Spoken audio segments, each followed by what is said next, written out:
সৎ কথায় প্রতিদিনের প্রার্থনার এই ধারাবাহিক অনুধ্যানের ২০৫তম পর্বে আপনাদের সকলকে স্বাগত জানাই।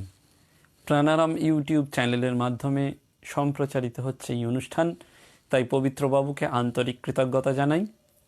সৎ কথায় প্রতিদিনের প্রার্থনা নানান সঙ্গে নানান আধ্যাত্মিক উপাদানে সজ্জিত একটি প্রয়াস, ঈশ্বরের স্মরণ মনন অনুধ্যান। যখন আমরা কেউ এখনও পর্যন্ত মঠ মিশনে যেতে পারছি না, সামনে বসে থেকে অনুষ্ঠান শোনার সৌভাগ্য হচ্ছে না, ঠিক সেই সময়ই এই প্রাণারাম ইউটিউব চ্যানেল এবং ভক্তগণের যৌথ প্রয়াসে সম্প্রচারিত হচ্ছে এই অনুষ্ঠান। সেই জন্য সকলকে আমার পক্ষ থেকে আন্তরিক শ্রদ্ধা এবং কৃতজ্ঞতা জানাই। আজকের এই অনুধ্যানের বিষয় পুরী, এই যে পুণ্যক্ষেত্র, সেই পুণ্যক্ষেত্রে শ্রী মা সারদা দেবী এবং ঠাকুরের অন্যান্য পার্ষদগণ প্রসঙ্গে। আমরা জানি, আমরা প্রত্যেকেই ভ্রমণ পিপাসু, কম বেশি প্রত্যেকেরই মধ্যে এই বাইরে বেড়ানোর বা বাইরে ঘোরার একটা হাতছানি সবসময় থাকে। নিরন্তর জীবনযাত্রায় যখন আমরা একঘেয়ে হয়ে পড়ি, যখন আমরা একটু ক্লান্ত হয়ে পড়ি, তখন আমাদের সকলেরই মন চায় যে কোথাও একটু ঘুরে আসা, একটু পরিবর্তন, সেটা স্থানের, সেটা খাওয়া দাওয়ার, এবং কোথাও এই দৈনন্দিন জীবনযাত্রার একঘেয়েমিকে একটু কাটিয়ে ফেলা। এবং সেই জন্য বারবার বলা হয় ট্রাভেলার্স ডু নট ডাই, যেই যারা পথিক তারা কিন্তু মরেন না। তাদের এই পরিক্রমা, তাদের এই ঘুরে বেড়ানো, তার মধ্যে দিয়ে যেন তারা সজীবিত হয়ে থাকেন। এবং আমাদের এই আজকে যখন ঘোরার প্রসঙ্গ আসে, তখন বারবারই প্রথম যেটি মনে পড়ে আমাদের সকলেরই সেই দীপুদা, অর্থাৎ দীঘা, পুরী এবং দার্জিলিং। এবং যখন এই পুরীর কথা মনে পড়ে, তখনই আমাদের পুরুষোত্তম জগন্নাথ দেবের চিত্রটি চোখের সামনে ভেসে আসে। আর জগন্নাথ ক্ষেত্র, শ্রীক্ষেত্র এলেই আমাদের মনে পড়ে যে এইখানেও যেন আমাদের ভগবান শ্রীরামকৃষ্ণদেবের লীলা পার্ষদগণ এবং স্বয়ং শ্রীমা সেখানে গিয়েছিলেন, এবং তার সেই যাত্রা এবং সেখানে থাকা এবং পার্ষদদের সেই পুরীতে যে গমন, সেটি নিয়ে আমাদের সৎকথায় প্রতিদিনের প্রার্থনা। আমরা মনে মনে ঠিক চোখ বুজিয়ে এই মুহূর্তে আমাদের এই বাক্য পুষ্পাঞ্জলির সাথে যদি মনটাকে কানেক্টিং করে পুরীতে চলে যেতে পারি, তাহলে দেখতে পাবো যে শ্রী মা এবং অন্যান্য পার্ষদগণ কীরকমভাবে পুরীতে তাদের পরিভ্রমণ এবং তাদের আধ্যাত্মিক তীর্থভ্রমণের মাধ্যমে আমাদের মনটিকেও সেই উচ্চভাবে যেন ভাবিত করে দিচ্ছেন। অর্থাৎ যেটি দরকার এই স্মরণ এবং মনন, অর্থাৎ শুধু শোনা নয়, চোখ বুজিয়ে মনটিকে যদি আমরা সেইখানে নিয়ে চলে যেতে পারি, অর্থাৎ we can visualise the whole scriptures which I have uttered, যেটি আমরা বলছি সেইটিকে যদি আমরা ভিজুয়ালাইজ করতে পারি, তাহলে আমাদের মধ্যে একটা অদ্ভুত প্রশান্তি, আমাদের মধ্যে অদ্ভুত একটা স্থানের তৈরি হয়।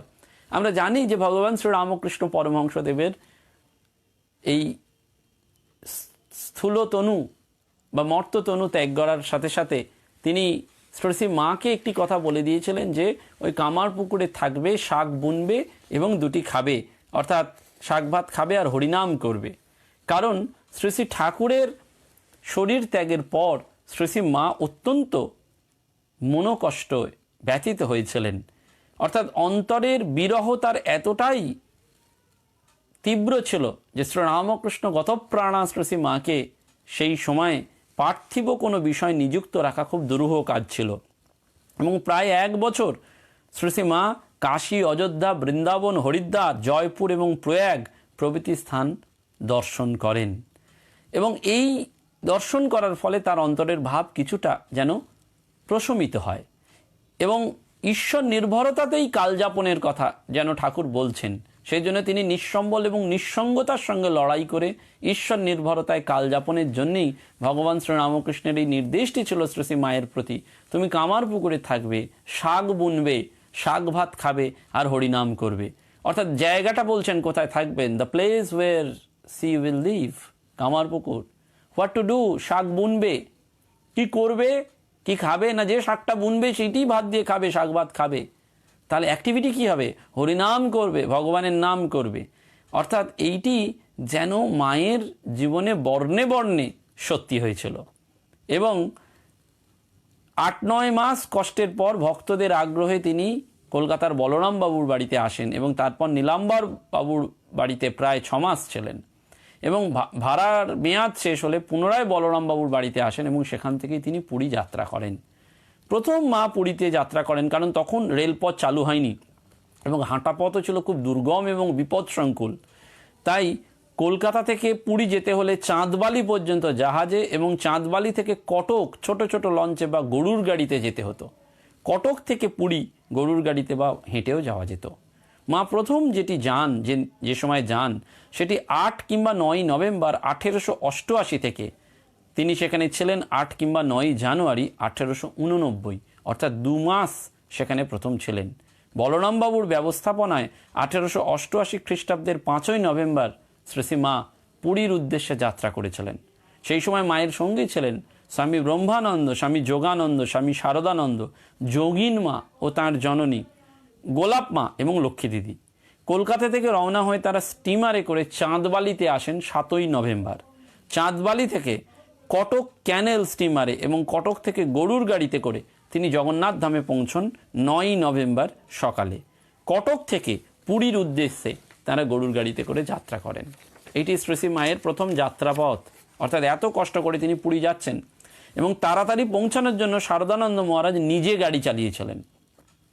শ্রী মায়ের যারা সঙ্গী ছিলেন তাদের অনেকেরই এই প্রথম ছিল পুরীতে আগমন, কিন্তু স্বামী শারদানন্দ মহারাজ এর আগে 1887-তে স্বামী প্রেমানন্দ এবং স্বামী অভেদানন্দ মহারাজের সঙ্গে শ্রীক্ষেত্রে এসেছিলেন এবং জলপথে কটক পর্যন্ত এসে তারা পায়ে হেঁটে পুরী গিয়েছিলেন। 6 মাস জগন্নাথ মন্দিরের কাছে এমার মঠে থেকে তারা সাধন ভজন করেছিলেন এবং শারদানন্দ মহারাজের পথঘাট সব জানা ছিল, তাই তিনি নিজে গাড়ি চালিয়ে এসেছিলেন। সকালবেলায় পুরীতে পৌঁছেই সকলে মিলে ধুলো পায়ে জগন্নাথ দর্শন করতে যান, কারণ সেদিন দর্শন না হলে অকাল পড়ে যাবে। শ্রী মা এবং মহিলা ভক্তগণ বলরামবাবুর ক্ষেত্রবাসীর মঠে আশ্রয় নিয়েছিলেন এবং ত্যাগী ভক্তদের জন্য অন্যত্র বাসস্থান নির্দিষ্ট হয়েছিল। বলরামবাবুরা ছিলেন জমিদার, স্থানীয় জমিদার, কাজেই তাঁর গুরুপত্নীর জগন্নাথ দর্শন যাতে যজ্ঞ সম্মান এবং মর্যাদা সহকারে হয় এবং শ্রী মায়ের যাতে কোনো কষ্ট না হয় সেই জন্য তিনি পালকির ব্যবস্থা করেছিলেন। শ্রী মা পায়ে হেঁটে যাওয়া স্থির করেন এবং এই সময় পুরীর পাণ্ডা গোবিন্দ সিংগারি শ্রী মাকে পালকি করে জগন্নাথ দর্শন করতে নিয়ে যেতে চাইলে শ্রী মা বলেছিলেন, না গোবিন্দ, তুমি আগে আগে পথ দেখিয়ে চলবে, আমি দিনহীন কাঙালিনীর মতন তোমার পেছনে পেছনে জগন্নাথ দর্শনে যাব। দেখুন, ভগবানকে দর্শন করতে গেলে কোনভাবে যেতে হয়। ওই যে মায়ের কথা বলতে বলতে আমরা বিহ্বল হয়ে যাই। আমরা যদি ধ্যান নেত্রে ভাবি যে আমাদের মা, যাকে আমরা সেই সময় সেই শাক ভাত দুটো কত কষ্ট করে জীবন কাটাতে হয়েছে, ওই কাপড়ের খুঁটটা বেঁধে বেঁধে তাকে কাপড় পরতে হয়েছে। আজকে তো উপচে পড়া শাড়ি, কিন্তু সেদিন আমাদের মায়ের দিকে কেউ তাকাননি। সেই মা কিন্তু বলছেন, না গোবিন্দ, আমি দিনহীন কাঙালিনীর মতন। ঠাকুর তো বলেইছিলেন আমি রেণুর রেণু, আমি সকলের দাসের দাস। সে তো কথামৃতে পাতায় পাতায় ঝঙ্কৃত হচ্ছে। আর মা যে এই যে গোবিন্দ সিংহারিকে বললেন আমি দিনহীন কাঙালিনীর মতন যাব, আমি এসেছি জগন্নাথ দর্শন করতে। যাবেন এবং সেই ঘটনা আমরা মায়ের কথাতে পাই, মায়ের নিজের কথায়, যে পুরীতে প্রথম দিন গিয়েই সকালবেলায় একটি ঘিয়ের টিনে ঠেসান দিয়ে ঠাকুরের ছবি রেখে পুজো করে তাড়াতাড়ি জগন্নাথ দেখতে গিয়েছিলাম। অর্থাৎ কোথায় পাবেন সিংহাসন? একটা ঘিয়ের টিন, সেই টিনের ওপর ঠাকুরকে রেখেছেন, রেখে পুজো করে কেমন ভক্তি, কেমন ভালোবাসা, ঠাকুরের প্রতি শ্রদ্ধা দেখুন। সেই অবস্থায় ঠাকুরের ছবি রেখে পুজো সেরে তিনি তাড়াতাড়ি জগন্নাথ দেখতে গিয়েছিলেন। ঘরদোর সব বন্ধ। এসে দেখি ঠাকুরের ছবি টিনের নিচে। সবাই এসে দেখলে সকলে মনে করলে চোর ঢুকেছে। বলছে ঠাকুরের ছবিটা টিনের নিচে চলে গেছে, টিনের পেছনে ঠেসান দিয়েছিল। সবাই ভেবেছিল চোর, কিন্তু ঘরের কোথাও জিনিসপত্রের কোনো নড়চড় হয়নি। শেষে দেখি বড় বড় লাল পিঁপড়ে ধরেছে টিনে। ঘিয়ের টিন তো, তাই সেই পিঁপড়ে ঠাকুরের ছবিতে ধরেছিল, তাই ঠাকুর নেমে বসেছেন। দেখুন ঠাকুর যে কত জীবন্ত সেটি বোঝা যায় এই স্মৃতিচারণা। যে বড় বড় ঘিয়ের টিন, সেই ঘিয়ের টিনগুলোকে ধরেছে বলে ঠাকুর নেবে বসেছেন। অর্থাৎ শ্রীরামকৃষ্ণদেব স্থূল শরীরে পুরীতে যেতে পারেননি, তাই শ্রী মা তাঁর ছবি বস্ত্রাঞ্চলে ঢেকে নিয়ে জগন্নাথ দর্শন করতে গিয়েছিলেন। শ্রী মা বিশ্বাস করতেন ছায়া এবং কায়া সমান। আমরা বিশ্বাস করতে পারি না, কিন্তু ভেবে দেখুন আমাদের সত্যিই তো সকলের ঠাকুরের দর্শন হয়ে গেছে, কারণ ঠাকুরকে দেখা মানেই তো তাকে দর্শন করা। আমাদের বিশ্বাস হচ্ছে না, আমরা ওই ইফ অ্যান্ড দেন কিন্তু যদির মধ্যে রয়েছে, এই ডাউটের মধ্যে রয়েছে, তাই আমাদের এগোচ্ছে না, এগোতে পারছি না। কিন্তু ছায়া এবং কায়া সমান, অর্থাৎ তাকে দেখা মানেই, তার ছবিকে দেখা মানেই তাকে দেখা। সেজন্য জগন্নাথকে দর্শন করে তিনি বলেছিলেন, জগন্নাথকে দেখলুম যেন পুরুষ সিংহ রত্নবেদিতে বসে আছেন, আর আমি দাসী হয়ে তাঁর সেবা করছি। দেখুন শ্রী মায়ের কি ভাব। একবার তিনি স্বপ্নে পুরুষোত্তমকে শিবরূপে দর্শন করেছিলেন। সেই স্বপ্ন সম্পর্কে শ্রী মা নিজে বলছেন, লক্ষ শালগ্রামের বেদী, তার উপরে জগন্নাথ শিব, একটা কিছু না থাকলে কি আর এত লোক হয়? বিমলা দেবী আছেন, তার বলি হয় মহা অষ্টমীর রাত্রে। বিমলা দুর্গা তো, কাজেই শিব থাকবেন না? অর্থাৎ এই জগন্নাথকে শিবের মধ্যে তিনি দেখছেন, পুরুষোত্তমকে। লক্ষ লক্ষ মানুষ জগন্নাথকে দর্শন করলেও সবাই যে উচ্চ ভাব নিয়ে দর্শন করতে যান না বা করেন না, সেই প্রসঙ্গেও শ্রীমা বলছেন, যখন পুরীতে জগন্নাথ দর্শন করি, এত লোকে জগন্নাথ দর্শন করছে দেখে আনন্দে কাঁদলুম, ভাবলুম আহা বেশ, এত লোক মুক্ত হয়ে যাবে। শেষে দেখি যে না, যারা বাসনা শূন্য সেই এক আধটিই মুক্ত হবে। যোগেনকে বলায় সেও তাই বললে, না মা, যারা বাসনা শূন্য তারাই মুক্ত হবে।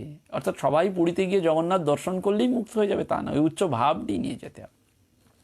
দ্বিতীয় যাত্রাটি মা করেছিলেন 1904 সালের নভেম্বরের শেষ, জানুয়ারি থেকে 1905-এর শেষ, অর্থাৎ প্রায় 2 মাস। এখানেও 1904 খ্রিস্টাব্দের নভেম্বরের শেষ ভাগে শ্রী মা পুরীতে আসেন। এবারে প্রায় 15 বছর পর তার আসা। তখন পুরী পর্যন্ত বেঙ্গল নাগপুর রেল লাইন চালু হয়ে গেছে।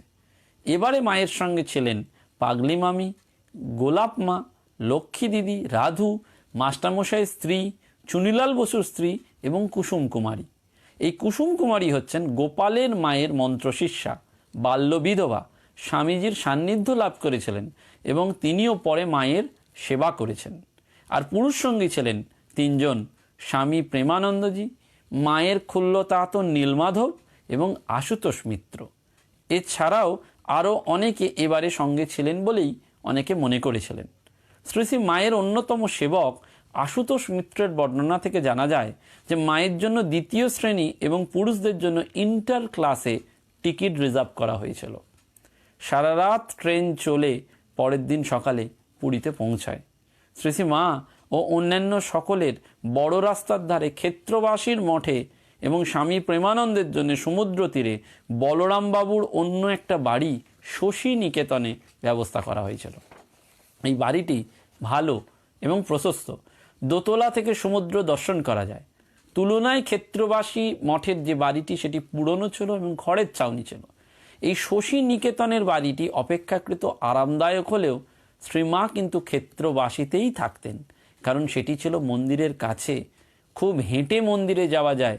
তাই তিনি কখনো কখনো শশী নিকেতনে থাকতেন, কিন্তু বেশিরভাগটা এই ক্ষেত্রবাসীর মঠেই থাকতেন বা চাইতেন। পুরীতে পৌঁছেই শ্রীমা সেবারেও ধুলো পায়ে জগন্নাথ দর্শনে যান। বলরামবাবুর পুত্র রামকৃষ্ণ বসু আগে থেকে সব ব্যবস্থা করে রেখেছিলেন। শ্রীমা রোজ সকালে মন্দির দর্শনে যেতেন এবং সন্ধ্যায় আরাত্রিক দর্শন করতেন। শ্রী মায়ের ইচ্ছায় একদিন ক্ষেত্রবাসীর মঠে কথা দেয়া হয়েছিল এবং সেই সঙ্গে ব্রাহ্মণ ভোজনও করানো হয়েছিল। শ্রী মায়ের সহযাত্রী আর এক কন্যা ছিলেন দুর্গাপুরী দেবী, অর্থাৎ দুর্গামা। তিনি জানাচ্ছেন যে মন্দিরে গিয়া মাতা ঠাকুরানী পতিত পাবন হইতে আরম্ভ করিয়া সকল দেবতার পরিচয় জানাইয়া দিলেন। যদিও একাধিকবার এই তীর্থে আসিবার এবং দেবদেবী দর্শনের সৌভাগ্য হইয়াছে, তথাপি মা যেভাবে পরিচয় করাইয়া দিলেন, ইহাতে বৈশিষ্ট্য ছিল, আনন্দ ছিল। মায়ের সহিত প্রত্যহই দেবদর্শন হইতে লাগিল। এবং এইখানে দুর্গাপুরী দেবী একটি ঘটনার কথা উল্লেখ করছেন। বলছেন, এক বৃদ্ধা ব্রাহ্মণ বিধবার খুব ইচ্ছা হয়েছিল যে মায়ের প্রসাদ গ্রহণ করবেন, কিন্তু ব্রাহ্মণীর কঠোর আচার নিষ্ঠার ফলে তা সম্ভব হচ্ছিল না। বৃদ্ধার ভালোবাসা এবং ব্যাকুলতায় প্রসন্ন হলেও শ্রীমা কারুর ভাবে আঘাত করতেন না। শ্রী শ্রী মায়ের পুরীযাত্রার সংবাদ পেয়ে সেই বৃদ্ধা শ্রীক্ষেত্রে উপস্থিত হয়েছিলেন। ক্ষেত্রবাসীর মঠে তিনি একদিন প্রসাদের আয়োজন করেন। বৃদ্ধা স্বয়ং মায়ের মুখে প্রসাদ অর্পণ করেন। তখন শ্রীমাও ওই বৃদ্ধার মুখে মহাপ্রসাদ তুলে দেন। বৃদ্ধা অত্যন্ত আনন্দিত হন। এখানেই শ্রী শ্রী মায়ের পায়ে একটি ফোঁড়া হয়। ফোঁড়াটি পেকে গেলেও শ্রীশ্রীমা কিছুতেই তাতে হাত দিতেন না। একদিন আরতি দেখতে দেখতে যাত্রীদের ভিড়ে ওই স্থানে চোট পান। বাবুরাম মহারাজ জানতে পেরে এক যুবক ডাক্তারকে সমস্ত ব্যাপারটি জানিয়ে নিয়ে আসেন। ডাক্তার প্রণাম করার ছেলে হঠাৎ ফোঁড়াটিতে অস্ত্র প্রয়োগ করে চিড়ে দিয়ে বলেন যে, মা, আমার অপরাধ নেবেন না, বলে তিনি দ্রুত সরে পড়েন। শ্রীমা অতর্কিত এই আচরণে খুব রেগে গিয়েছিলেন এবং বকাবকি করলেন, কিন্তু একটু পরেই পা ছড়িয়ে বসে বলেন, আরাম হলো, এবং সন্তানকে খুব আশীর্বাদ করেছিলেন। এবং জগন্নাথ ধামের রীতি অনুসারে এখানে মহাপ্রসাদ যে কেউ গ্রহণ করতে পারে, এবং সেই জন্য বিনা দ্বিধায় পরস্পরের মুখে এই মহাপ্রসাদ তুলে দেয়। শ্রী শ্রী মায়েরও ইচ্ছা ছিল যে ওইভাবে মহাপ্রসাদ গ্রহণ করবেন। তাই গৌরীমা, গোলাপমা শ্রী শ্রী মায়ের সামনে কিছু প্রসাদ আনলেন। দেখা দেখি উপস্থিত ভক্তরাও নিয়ে এলেন। হঠাৎ এই সময় মাস্টারমশাই এবং বড়দা মামা এখানে এসে পড়েছিলেন। এই আনন্দঘন দুর্লভ মুহূর্তে শ্রী শ্রী মা, তোমরা আমার মুখে প্রসাদ দাও বলে ভক্তদের হাত থেকে প্রসাদ গ্রহণ করেছিলেন ও তিনি স্বয়ং অন্য সকলের মুখেও সেই অমৃত কণা তুলে দিয়েছিলেন। পায়ের ব্যথা কিছুটা কমলে তিনি অন্যান্য পুরীর স্থানগুলো দেখেন, যেমন ইন্দ্রদুম্ন সরোবর, গম্ভীরা অর্থাৎ রাধাকান্ত মন্দির, টোটা বা তোতা গোপীনাথ, আলারনাথ, হরিদাস সমাধি, সিদ্ধবকুল মঠ, এগুলো সমস্ত দেখেছিলেন। মা তৃতীয় যাত্রাটি করেছিলেন 1910 সালের 5ই ডিসেম্বর উড়িষ্যার কোঠারে গিয়েছিলেন এবং সেইখানে 2 মাসের ওপর অবস্থান করেছিলেন। বলরামবাবুর স্ত্রী কৃষ্ণভাবিনী দেবীর দীর্ঘদিনের ইচ্ছা ছিল যে শ্রী শ্রী মাকে উড়িষ্যার জমিদারি কোঠারে নিয়ে গিয়ে কিছুদিন রাখবেন, এবং সেই কারণে তিনি 1317 বঙ্গাব্দের অগ্রহায়ণ মাসে ভক্তদের নিয়ে এবং শ্রী শ্রী মাকে নিয়ে কোঠারে আসেন। সঙ্গে ছিলেন স্বামী আত্মানন্দ, শুকুল মহারাজ, স্বামী ধীরানন্দ, কৃষ্ণলাল মহারাজ, আশুতোষ মিত্র, রামকৃষ্ণ বাবু এবং তার মা, গোলাপমা, খুড়িমা, ছোট মামি এবং রাধু। প্রায় 6 বছর পরে আবার তিনি এই উৎকল প্রদেশে এলেন। শ্রী শ্রী মা ও অন্যেরা রেল যোগে ভদ্রক স্টেশন পর্যন্ত গিয়েছিলেন এবং ভদ্রক স্টেশনে প্রেমানন্দজির ভাই তুলসীরাম বাবু অপেক্ষা করছিলেন। তিনি কাছাড়ি বাড়িতে কিছুক্ষণ বিশ্রাম করিয়ে পালকি ইত্যাদি নিয়ে শ্রী শ্রী মাকে কোঠারে নিয়ে যান। এখানে সরস্বতী পুজোর দিন বলরাম বাবুর পুত্র রামকৃষ্ণ বসুকে মা সস্ত্রীক দীক্ষা দান করেন এবং আরও অনেক ভক্তের আশা পূর্ণ করে শ্রী শ্রী মা তাদের মন্ত্র দীক্ষাও দান করেন। অর্থাৎ শ্রী শ্রী মা এটি যেন তাদের করিয়েছিলেন, এই মন্ত্র দীক্ষা বলরাম বাবুর ছেলেকে। এবং সরস্বতী পুজোয় মায়ের উপস্থিতি খুব ঘটা করে করা হয়েছিল। এবং এখানেই শ্রী শ্রী মায়ের জীবনে একটা বিশেষ ঘটনা ঘটে।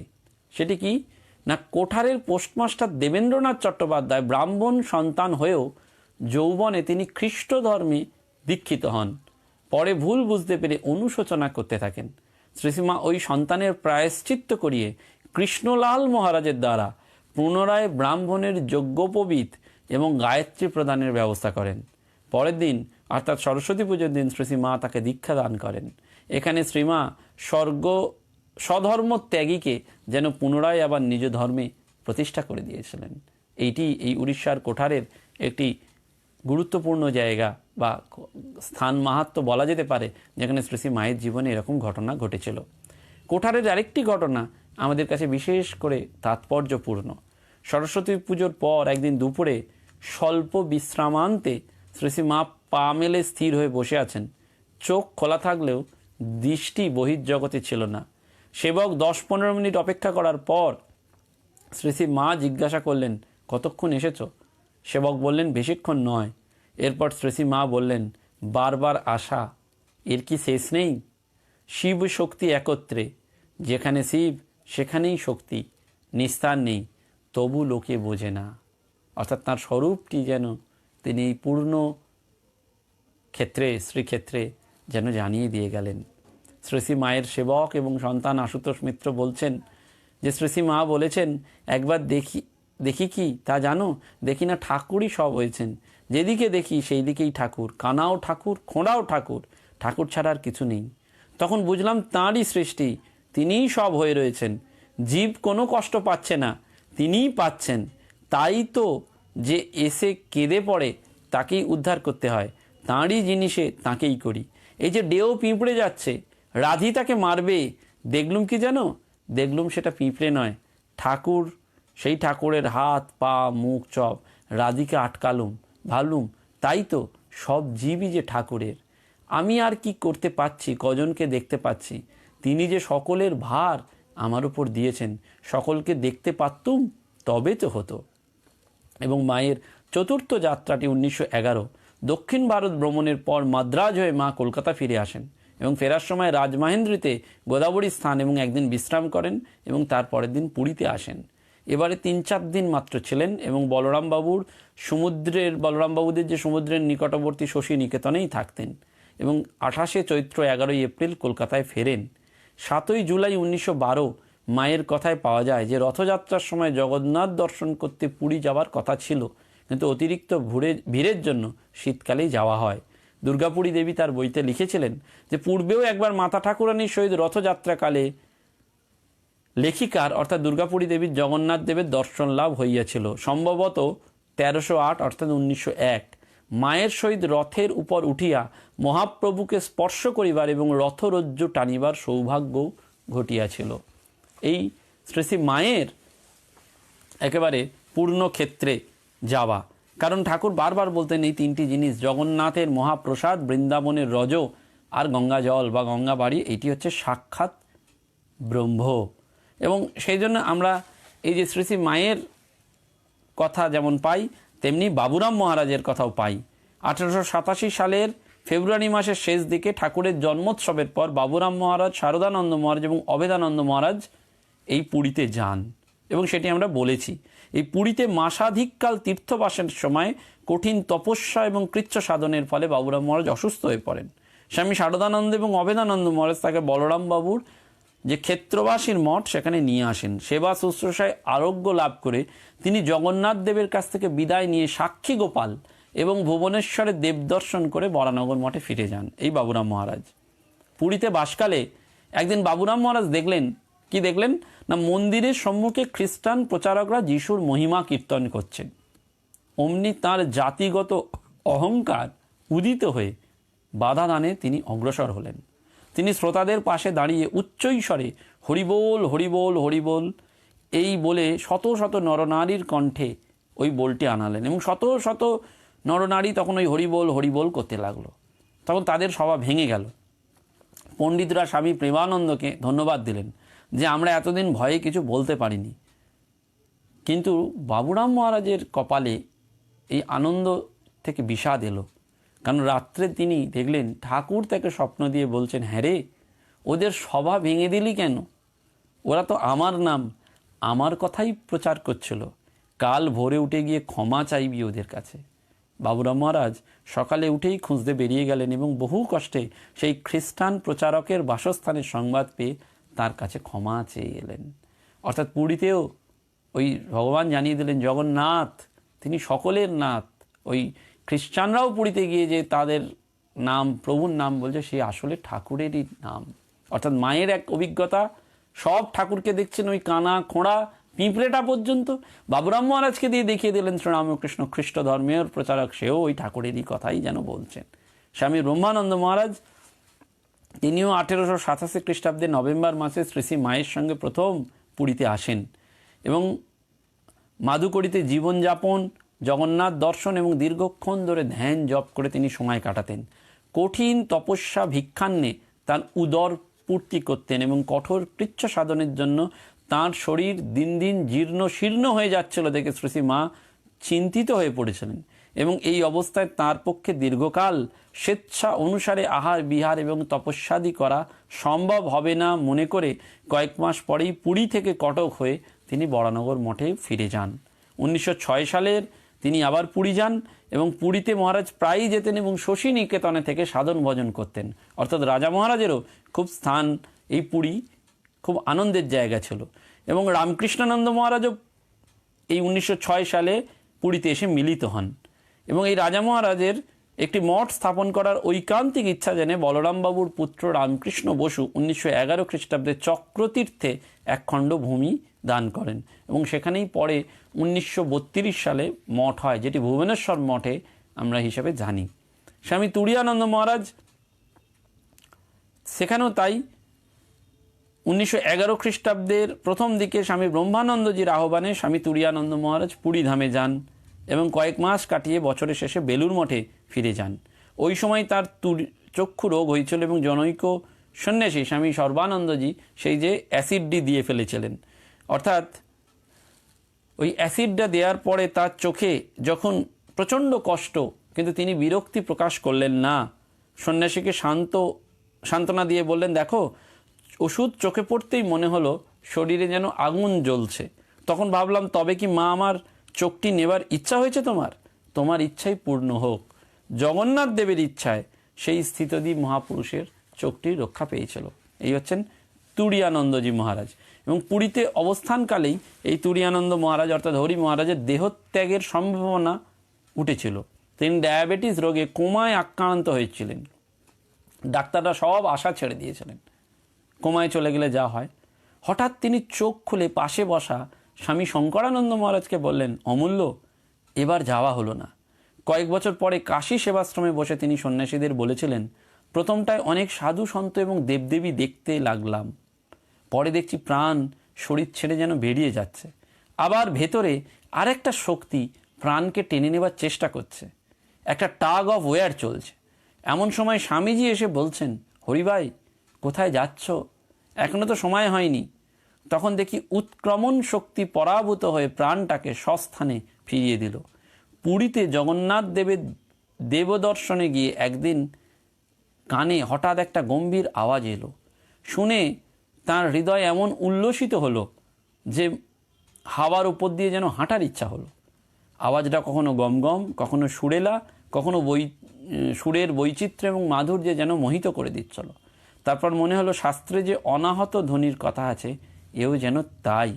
একদিন তিনি জগন্নাথ দেব দর্শনের ইচ্ছায় অরুণ স্তম্ভের পাশ দিয়ে সিঁড়িতে উঠছিলেন। এমন সময় দেখলেন অন্য পাশ দিয়ে ঠাকুর নেমে আসছেন। তিনি তাড়াতাড়ি গিয়ে ভূমিষ্ঠ হয়ে ঠাকুরকে প্রণাম করলেন, কিন্তু উঠে দেখলেন ঠাকুর অদৃশ্য। এই হরি মহারাজ পুরীতে গিয়ে ঠাকুর এবং জগন্নাথকে দেখলেন। শারদানন্দ মহারাজ তিনিও পুরীতে গিয়েছিলেন 1888 সালে এবং প্রতিদিন জগন্নাথ মহাপ্রভুর দর্শনে গিয়ে তিনি অনেকক্ষণ ধরে ভক্তি বিনম্র চিত্রে প্রার্থনা জানাতেন।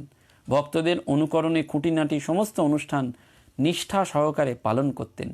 একদিন সন্ধ্যায় ফিরে এসে দেখেন বন্দির রাজা শশী নিকেতন দখল করে দুয়ারে পাহারা বসিয়ে দিয়েছেন।